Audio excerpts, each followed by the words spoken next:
सोचता हूँ कि उसे नींद भी आती होगी, या मेरी तरह फकत अश्क बहाती होगी।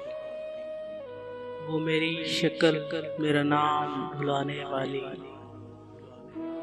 अपनी तस्वीर से क्या आँख मिलाती होगी। इस ज़मीं पर भी है सिलाब मेरे अश्कों से, मेरे मातम की सदा अर्श हिलाती होगी। शाम होते ही वो चौखट पर जलाकर शमें अपनी पलकों पे क्या ख्वाब सुलाती होगी। उसने सिलवा भी लिए होंगे स्याह रंग के लिबास, अब मुहर्रम की तरह ईद मनाती होगी।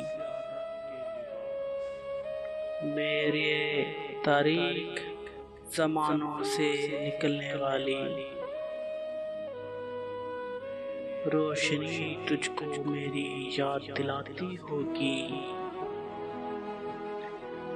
दिल की मासूम रगें खुद ही सुलगती होंगी, दिल की मासूम रगें खुद ही सुलगती होंगी।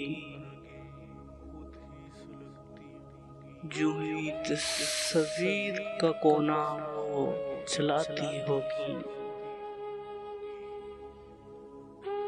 रूप देकर मुझे उसमें किसी शहजादे का, रूप देकर मुझे उसमें किसी शहजादे का अपने बच्चों को कहानी वो सुनाती है।